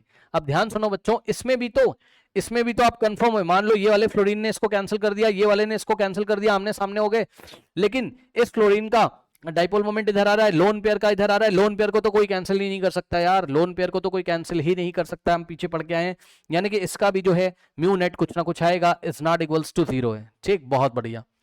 तो एक तो ऑप्शन 2 हो गया इसका, जिसमें हर एक का mu net is not equals to 0 आ रहा है, परमानेंट डाइपोल मोमेंट होगा सबके पास। उसके बाद नंबर 4 में देखिए, नंबर 4 में चलिए सबसे पहले बात करते हैं NO2 की। तो NO2 का बच्चों आपको स्ट्रक्चर पढ़ाया गया है पीछे। NO2 की हालत क्या थी याद करो, N डबल बॉन्ड O, यहां कोऑर्डिनेट बॉन्ड O, और यहां पर इसकी हाइब्रिडाइजेशन में जो सिंगल इलेक्ट्रॉन बचा करता था उसको आप हाइब्रिडाइजेशन में काउंट करते थे, याद है? ठीक। तो यहां पर आपका नेट आएगा यार, डिस्कस कर चुके हैं नेट डाइपोल में, यहां पे भी आएगा, आप चेक कर लो। एक इधर आएगा, एक इधर आएगा, इन दोनों का रिजल्टेंट इधर आएगा, ठीक। और इसका जो आएगा ये लोन पेयर तो है, बट कहने के लिए लोन पेयर है, याद है? ये सिंगल इलेक्ट्रॉन है, केवल VSEP निकालने में इसको हमने कैलकुलेट किया था, बस केवल VSEP निकालने में हमने इसको कैलकुलेट किया था। इसकी ताकत उतनी ज्यादा है नहीं, तो कहीं ना कहीं यहां पर भी नीचे की डायरेक्शन में नेट आपको मिल जाएगा, ठीक। कहीं ना कहीं आप पे नीचे की डायरेक्शन में आपको नेट मिल जाएगा, या ऊपर की डायरेक्शन में अगर मिल गया होता, बट कैंसिल तो नहीं होगा ना यार, ठीक। Mu net is not equals to 0, बहुत बढ़िया। तो ये भी सपोर्ट कर रहा है। अमोनिया का यार तुमको कल पढ़ाया ही था डिटेल में, है ना? अमोनिया का भी mu net is not equals to 0 होता है, अमोनिया भी पोलर है आपका, बहुत बढ़िया। POCl5, ठीक। तो POCl5 यदि आपको बनाना हो तो आप बना सकते हो, ठीक है। POCl5 कैसा बनेगा बताओ? जब भी आपको P के साथ O दिखाई पड़े तो डबल बॉन्ड हम पहले ही बना लेते थे, बात कर चुके हैं। तो ये देखो POCl5 कुछ इस तरीके से बनेगा आपका, ठीक। POCl5 कुछ इस तरीके से बनेगा आपका, POCl3 कर लो उसको, ठीक। कुछ इस तरीके से दिखाई पड़ेगा। अब बताओ, इसका भी कैंसिल नहीं होगा यार, तीनों क्लोरीन का नेट कहाँ आएगा? नीचे, और ऑक्सीजन का ऊपर। कैंसिल नहीं कर पाएंगे क्योंकि कल आपको पढ़ाया था ना, अलग अलग एटम के डाइपोल मोमेंट एक दूसरे कैंसिल नहीं करते हैं। तो इन तीनों क्लोरीन का नेट कहाँ आएगा? नीचे। ये वाला, ये वाला और ये वाला, इन तीनों का आएगा कहाँ? नीचे। और ऑक्सीजन का ऊपर, जो कि कैंसिल नहीं होगा क्योंकि ये ऑक्सीजन वाला है और ये तीनों क्लोरीन की वजह से आया है, तो दोनों का मैग्नीट्यूड अलग अलग होगा, कुछ ना कुछ तो रिजल्टेंट आएगा, ठीक। ये लीजिए। उसके बाद CH3Cl। अब CH3Cl आपका कैसा हो जाएगा, कहां पर बना है? ये लीजिए, कार्बन है, ये Cl है, ठीक। और टेट्राहेड्रल शेप होगा इसमें भी, और क्या है? तीनों हाइड्रोजन की वजह से मान लीजिए आपका जो है नीचे आ रहा है, क्लोरीन का ऊपर आ रहा है, तो क्लोरीन का हाइड्रोजन से कैंसिल थोड़ी ना हो जाएगा, नेट कुछ ना कुछ आएगा, इसमें भी नेट कुछ ना कुछ आएगा, ठीक। तो आपका ऑप्शन 4, ऑप्शन 4। और सुन लो भैया सुन लो, ये एग्जाम में आया हुआ सवाल है, ठीक है, जेईई एडवांस का सवाल है, ठीक। जो पीछे सब कुछ पढ़ाया गया उसी नॉलेज पे आधारित सवाल था ये, और आपने देखा ये, मतलब जिन्होंने पीछे पढ़ा हुआ है आपने देखा इस सवाल में कुछ नहीं था, ओके। तो यदि आपकी प्रैक्टिस अच्छी है, सारे मॉलिक्यूल्स आप करके आए हैं, हाइब्रिडाइजेशन आपने ठीक से पढ़ा है, डाइपोल मोमेंट अगर आपने ठीक से पढ़ा है, ठीक है ना, स्ट्रक्चर बनाने आते हैं आपको, ज्योमेट्री आती है, वेक्टर आपको ठीक से नॉलेज है फिजिक्स में, तो इस सवाल में कोई समस्या नहीं होनी चाहिए। स्क्रीनशॉट इसका ले लीजिए बच्चों, फिर मैं आपको नेक्स्ट सवाल दिखाता हूं, ठीक। फिर मैं आपको नेक्स्ट सवाल दिखाता हूं। देखो अगर एक दो नहीं भी आ रहे होंगे तो कोई बात नहीं, लेकिन आपने देखा ना पीछे की कॉन्सेप्ट से कैसे मैच कर रहा है ये, देख लो भाई, सवाल तुम्हारे सामने, समस्या कोई होनी नहीं चाहिए आपको, ठीक। सुनो एक बात और भाई, सुनो, इनऑर्गेनिक में बहुत तगड़ा स्कोर होता है एग्जाम में, बहुत बढ़िया तरीके से, पता है, मतलब सही बता रहा हूँ, असलियत बात सुन लो, असली भाई, तुम पता है मैथ्स में जितना सर मारोगे ना, सच बात है, मतलब चालाकी से, एग्जाम भी चालाकी से निकलता है, ठीक। मैथ्स में जितना सर मारोगे, वैसा नहीं मैथ्स छोड़ दोगे, पढ़ना तो है ही भाई, है ना, बिना पढ़े तो काम नहीं चलेगा यार, मैथ्स तो आनी चाहिए और अच्छे तरीके से आनी चाहिए, इंजीनियरिंग के स्टूडेंट अगर तुम, ठीक। लेकिन एक मैं बात बता रहा हूँ, यहाँ ना चालाकी से नंबर निकल जाते हैं यार, फ्री का नंबर मिल गया भाई। अगर हम बताओ तुम्हें जेईई एडवांस का एक हम तुम्हें सवाल देते हैं, मान लीजिए मैथमेटिक्स का, तुम्हारे पसीने छूट जाएंगे, पता नहीं बनेगा कि नहीं बनेगा, हाँ तो भाई नंबर तो तुमको दोनों में मिल रहे हैं ना, नंबर तो तुमको दोनों में मिल रहे हो। चेक कर लो भाई, फ्री का नंबर मिल गया तुमको, लो फ्री के नंबर मिल जाएंगे तुमको। और सवाल दिखाऊं? फ्री का नंबर मिल जाएगा। चलो नेक्स्ट देखो, अभी दिखाता हूँ, फिर से मैच करेगा पीछे की क्लास से। इसीलिए मैं बताता नहीं हूँ कि सवाल कब आया हुआ है ना, आपको बहुत सारे सवाल यहीं पर बनते चले जाते हैं। ठीक, देखिए कुछ बात समझ में आई होगी, इनडायरेक्टली मैंने बोल दिया क्योंकि कुछ लोग फिर मैथ्स पढ़ना छोड़ देंगे। सुन लो, इनऑर्गेनिक बहुत ज्यादा स्कोरिंग है, थोड़ा सा समझ कर, थोड़ा सा याद कर कर, ठीक है, आप पहुंचेंगे, आपके सवाल बनेंगे आराम से, बहुत प्यार से, कम समय में सॉल्व हो जाता है। सबसे इंपॉर्टेंट बात क्या बोला मैंने? कम समय में, लेस टाइम लेता है ना, फायदा है आपका, फायदा है भाई। मैथ्स का सवाल कर लोगे उतना बड़ा एक, तो गए आपके, टाइम आपका बहुत ज्यादा चला जाएगा वहां, है ना। चलिए क्वेश्चन देखिए क्या कह रहा है। कह रहा है the sum of the number of lone pairs, the sum of the number of lone pairs of electrons, है ना, of electrons on each central atom, on each central atom, on each central atom in the following species, in the following species।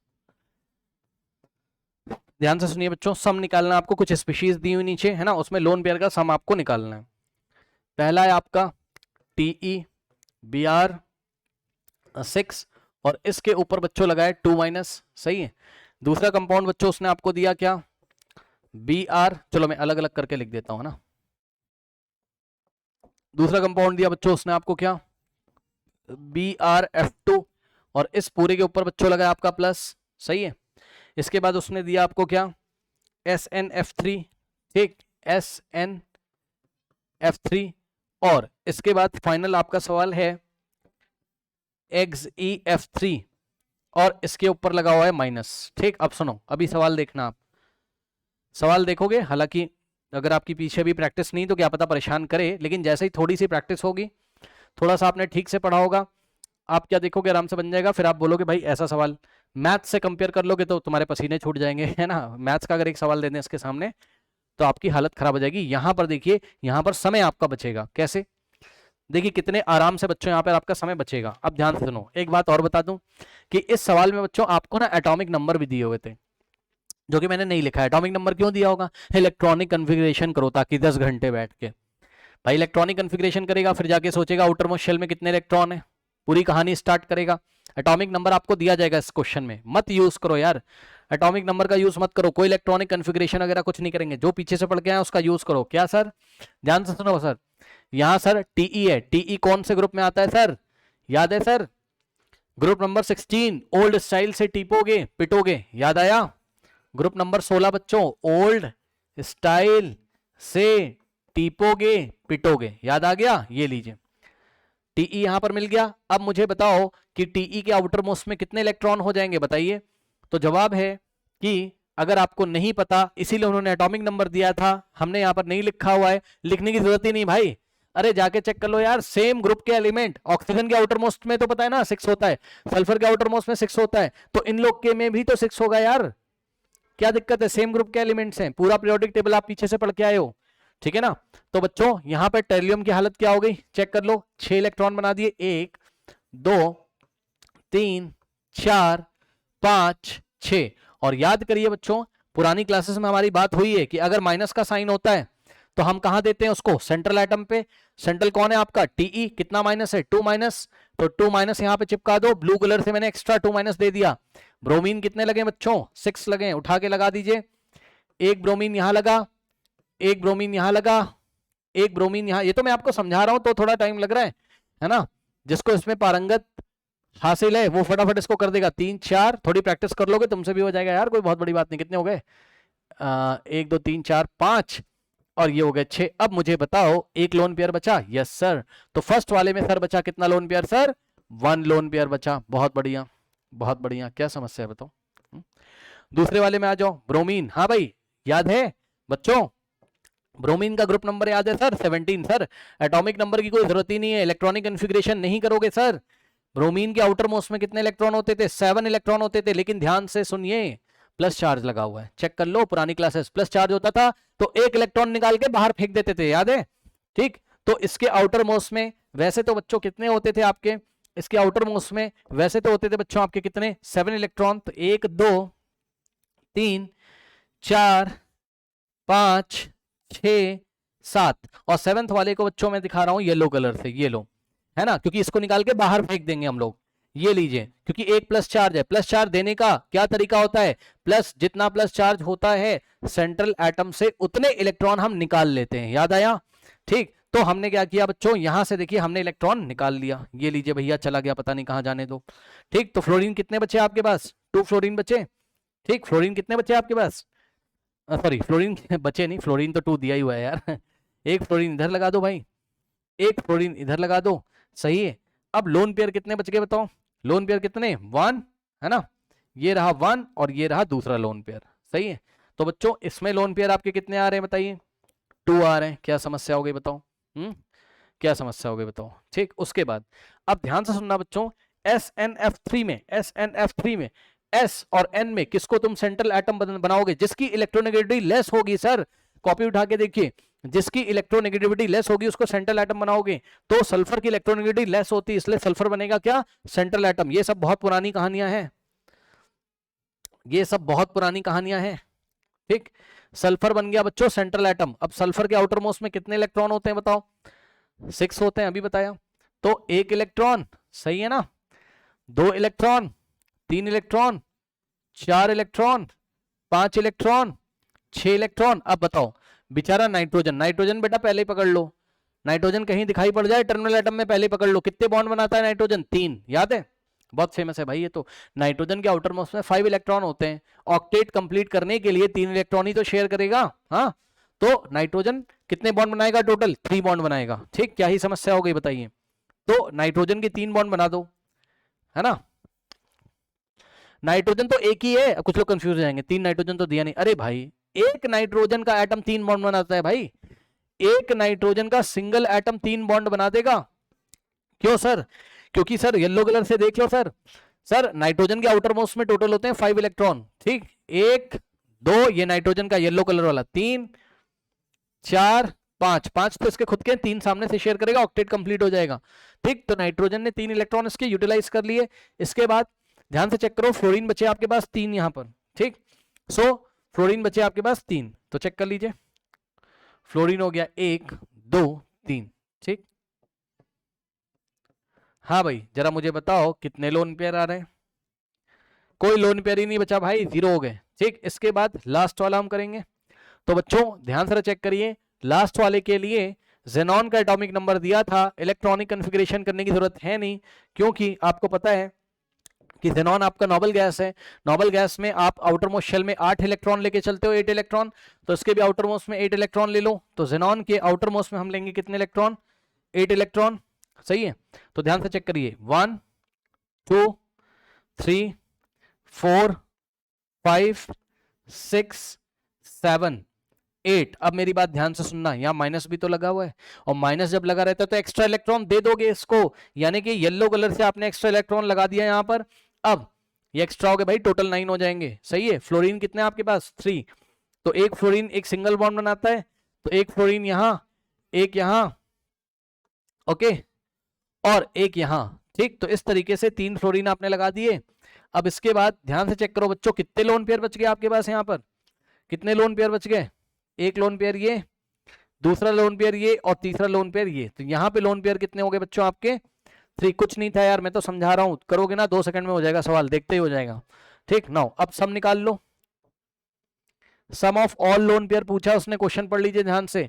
तो पहले वाले में 1 lone pair, ठीक, दूसरे वाले में 2 लोन पेयर, सही है, एंड तीसरे वाले में बच्चों कितना हो गया था? 0 लोन पेयर, एंड लास्ट वाले में हो गया 3 लोन पेयर। तो आंसर कितना आ गया? 5। ये लो, ये आपका फाइनल आंसर है। अब बताओ क्या ही समस्या हो गई इसमें? इसका स्क्रीनशॉट ले लीजिए, बताइए क्या समस्या हो गई? बताइए क्या दिक्कत होगी इस क्वेश्चन में, ठीक है ना। तो आप देख रहे हो, अब ये भी एग्जाम में आया हुआ क्वेश्चन है, समझ जाना कहाँ है, एडवांस का क्वेश्चन था ये, ठीक। नाउ स्टूडेंट्स बात करते हैं, अब आपने देखिए एप्लीकेशन, सॉरी, अब आपने डाइपोल मोमेंट पूरा पढ़ लिया है। अब हम लोग बात करेंगे बच्चों किसके ऊपर, एप्लीकेशन ऑफ डाइपोल मोमेंट के ऊपर, एप्लीकेशन ऑफ डाइपोल मोमेंट के ऊपर, इसका स्क्रीनशॉट ले लीजिए। नाउ अब देखिए application of dipole moment, okay. Now तो हेडिंग लगा लेते हैं हम लोग, एप्लीकेशन ऑफ डाइपोल मोमेंट, ठीक।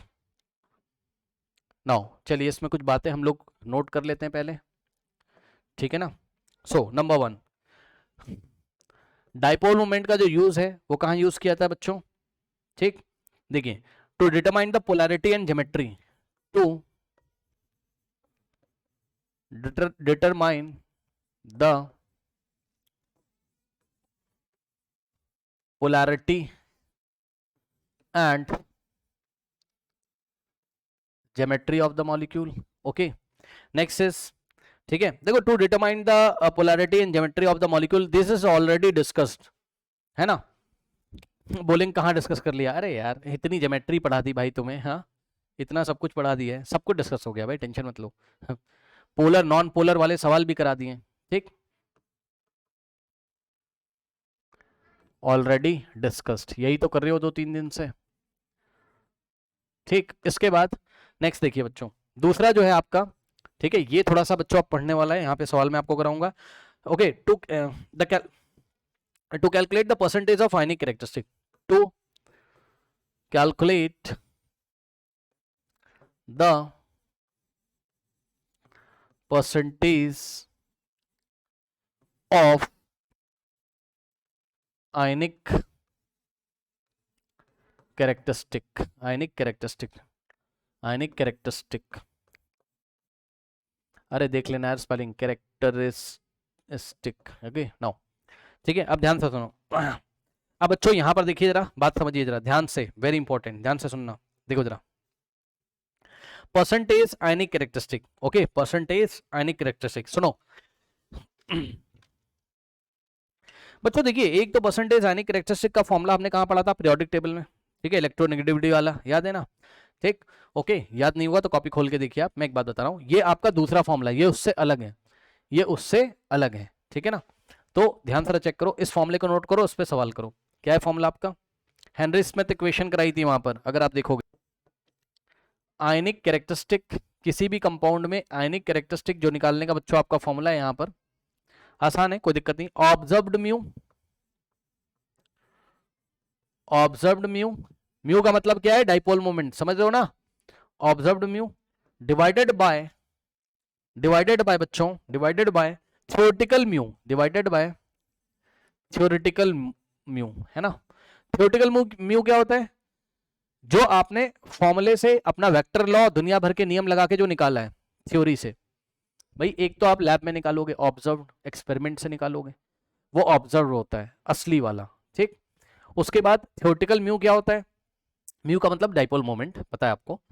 थ्योरेटिकल डाइपोल मोमेंट क्या होता है, थ्योरेटिकल डाइपोल मोमेंट आपका होता है जो आपने कॉपी पे दुनिया भर की चीजें करी हैं, कैलकुलेशन करी है, अपने फॉर्मूला वगैरह लगा के जो चीजें निकाली हैं, अपने वेक्टर लॉ लगा के जो चीज निकाले, उनकी बात कर रहे हैं, ठीक, इंटू 100। और यदि आपको समस्या हो ना तो आप इसको और आसान भाषा में लिख सकते हो, ऑब्जर्व का मतलब हो गया experimental,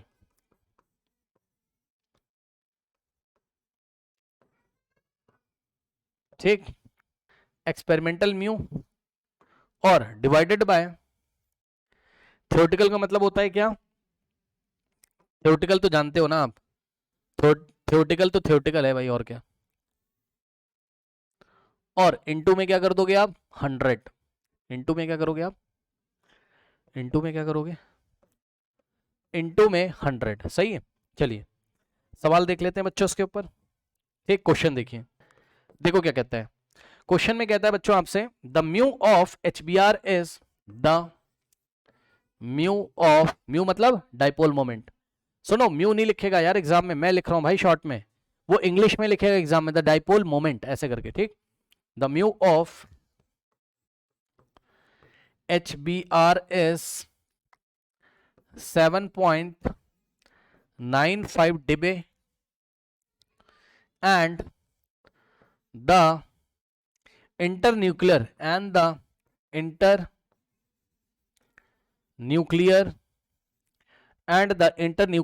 distance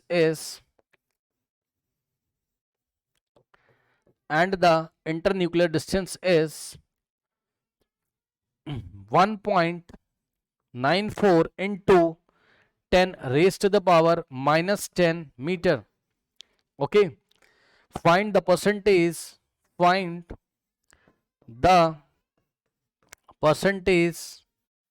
ionic characteristic. Find the percentage ionic characteristic. अच्छा, एक चीज और नोट कर लेना बच्चों, ये जो थ्योरेटिकल म्यू आप निकालोगे यहां पर ध्यान सुन लो, है ना, इसमें आपको क्या मानना है, जो भी मॉलिक्यूल दिया जाएगा उसको 100% आयनिक मानना है। भैया नोट लगा लो, वेरी इंपॉर्टेंट, 100% आयनिक मान के चलना है। अभी सवाल कराऊंगा, क्लियर हो जाएगा। सुनो, ये फॉर्मूला जब भी आप लगाओगे तो आपको अपने मॉलिक्यूल को क्या मानना है, 100% आयनिक मानना है। सुन लो भाई, आपको अपने मॉलिक्यूल को 100% आयनिक मानना है। आई रिपीट, अपने मॉलिक्यूल को 100% आयनिक मानना है। भाई नोट लगाओ यार कहीं, अरे नोट लगा लो कहीं कॉपी में यार, वैसे तो लिख दिया मैंने, है ना, अभी मैं आपको करके भी दिखाऊंगा, ठीक। जिस मॉलिक्यूल के लिए कैलकुलेट कर रहे हो यहां पे लिख दे रहा हूं, है ना, molecule should be assumed to be 100% ionic. Molecule assumed to be 100% ionic. Molecule को 100% आयनिक करके चलेंगे तब आपकी बात बनेगी, ठीक। Now find percentage ionic characteristic in HBr. Okay, now 1 dB is equals to 3.3 into 10 raised to the power minus 30 cm. cm का मतलब समझते हो ना, कूलॉम मीटर है भाई, ये भूल चुके हो क्या, ये सेंटीमीटर नहीं है, कूलॉम मीटर है, ठीक। चलिए सॉल्यूशन। अब देखो बच्चों, सॉल्यूशन तो मैं न्यू पेज पे करूंगा, अगर आपको इसका स्क्रीनशॉट लेना हो तो ले लो, क्योंकि सॉल्यूशन मैं न्यू पेज पे करूंगा, इसका स्क्रीनशॉट लेना हो तो ले लीजिए। चलिए स्टूडेंट्स, इसका सॉल्यूशन देखते हैं, ठीक, नेक्स्ट पेज पे। नाउ देखिए बच्चों, ये जो म्यू दिया है किसका, HBr का, क्वेश्चन में दिया है, पढ़ते जाओ पीछे कितना दिया हुआ है इस मॉलिक्यूल का। ये जो आपको म्यू ऑफ HBr दिया है, find the percentage ionic characteristic. तो भाई अब आप खुद समझो ना, ये जो इसने दिया होगा ये एक्सपेरिमेंटल दिया है। क्या दिया है, एक्सपेरिमेंटल। क्यों, क्योंकि आपको इंटरन्यूक्लियर डिस्टेंस दिया हुआ है ना, तो एक म्यू आपको निकालने के लिए बोला गया है। कौन से फॉर्मूले से, डेल इंटू डी से। तो आपको भाषा थोड़ी क्वेश्चन की समझनी पड़ेगी, ये एक्सपेरिमेंटल डेटा दिया हुआ है, तो ये म्यू कौन सा है, एक्सपेरिमेंटल है। कितना है, 7.95 dB।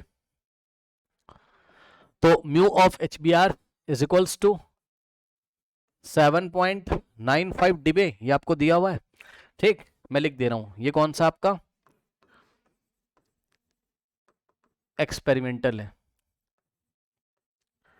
उसके बाद जो थ्योरेटिकल है वो आप निकालोगे, और थ्योरेटिकल निकालने से पहले ध्यान से सुनिए, थ्योरेटिकल निकालने से पहले आप कंपाउंड को 100% आयनिक मानोगे, कंपाउंड को 100% क्या मान लोगे, आयनिक कंपाउंड मान लोगे। अब एक बात बताओ, अगर आपने इस HBr को 100% आयनिक मान लिया तो क्या करोगे बताओ, इसका बॉन्ड यहां से ब्रेक कर दोगे, H+ अलग हो जाएगा, Br- अलग हो जाएगा, ठीक।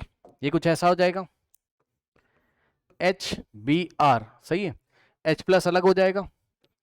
भाई 100% आयनिक मानोगे तभी तो ब्रेक करोगे ना यार, H+ और Br- में, और जब ऐसा करोगे तो फुल ट्रांसफर ऑफ इलेक्ट्रॉन हुआ होगा, फुल ट्रांसफर ऑफ इलेक्ट्रॉन हुआ होगा, ऐसे समझो, ठीक।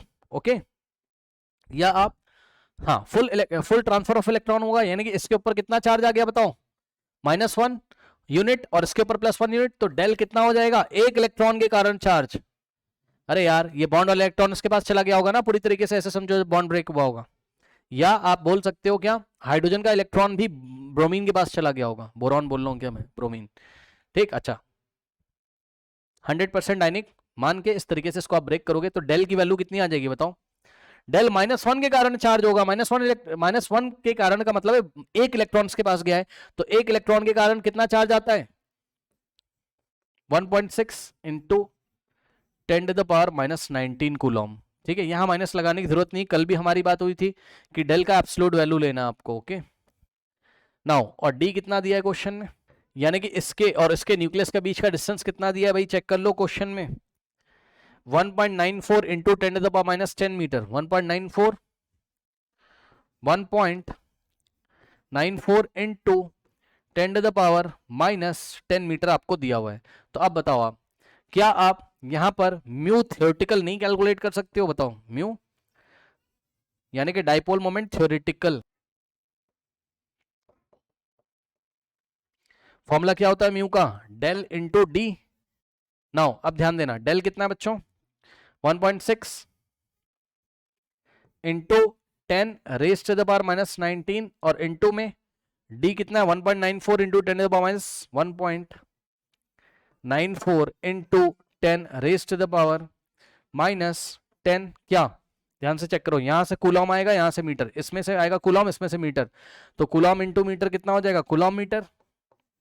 लेकिन ध्यान दीजिए बच्चों, हमारा जो फॉर्मूला होता है किसका, परसेंटेज आयनिक कैरेक्टरिस्टिक पूछा है ना उसने, ध्यान से चेक करो, find the percentage ionic characteristic. तो परसेंटेज आयनिक कैरेक्टरिस्टिक का जो फॉर्मूला होता है वो क्या होता है,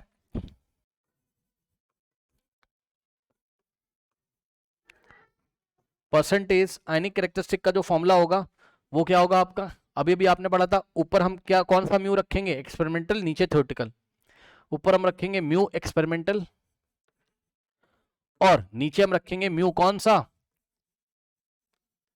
थ्योरेटिकल, और इनटू करेंगे 100। अब मुझे ये बताओ जरा क्या कि एक्सपेरिमेंटल कितना आ रहा है, कहां गया 7.95 डिबे में आ रहा है, वो डिबे में, और हम लोग का किस में आ रहा है, हमारा तो कैलकुलेटर आ रहा है कूलम मीटर में। पहले तो दोनों का यूनिट सेम करो, और दोनों का यूनिट सेम करने के लिए ही आपको रिलेशन देके रखा हुआ है यहां, क्वेश्चन में चेक कर लो। ठीक, ये देखिए 1 डिबे इज इक्वल टू 3.3 इंटू 10⁻13। अब देखो भैया खुद से ध्यान से चेक कर लो, यहीं पे दिखा दे रहा हूं, ध्यान से चेक कर लो, इतने कूलम मीटर में, यानी कि 3 पॉइंट यूनिटरी मेथड लगा दो, 3.3 इंटू 10⁻30 कूलम मीटर में कितने डिबे होते हैं बताइए, इसमें कितने डिबे होते हैं, तो जवाब है 1 डिबे। हाँ, तो 1 कूलम मीटर में कितने डिबे होंगे, 1 कूलम मीटर में कितने डिबे होंगे 1 डिवाइडेड बाय ये पूरा नीचे आ जाएगा, यानी कि 3.3 इंटू 10⁻30। ये सुनो 1/3.3 इंटू 10⁻30 डिबे 1 कूलम मीटर में। ठीक, सो अब ध्यान से चेक करो, ध्यान से जरा चेक करो, तो इतने कूलम मीटर में कितने डिबे हो जाएंगे, इसको 1 इससे मल्टीप्लाई कर दो, 1 इससे मल्टीप्लाई कर दो, या सीधे शब्दों में बोले तो इससे डिवाइड कर देंगे। 3.3 इंटू 10⁻30 से डिवाइड कर दोगे तो डिबे में आ जाएगा 3.3 इंटू 10⁻30। सो इसको आप डिवाइड कर दो नेक्स्ट स्टेप में। क्यों कर रहे हो सर डिबे में, क्योंकि भैया इन दोनों की यूनिट सेम होनी चाहिए, तभी तो कटेगा, तभी तो परसेंटेज आएगा। ओके, ये फिजिक्स में आप पढ़ चुके हो ऐसा कुछ सवाल, फिजिक्स में का ये मतलब है कि यूनिट से यूनिट कट जाएगी यार, है ना। नाउ डिवाइड करोगे आप इसको किससे, आप इसको डिवाइड करोगे किससे 3.3 इंटू 10⁻30 से, 3.3 इंटू 10⁻30 से। जैसे ही आप ऐसा करोगे ये जो कूलम मीटर है ये आ जाएगा आपका किसमें, डिबे में, सही है, ये आ गया आपका किसमें, डिबे में।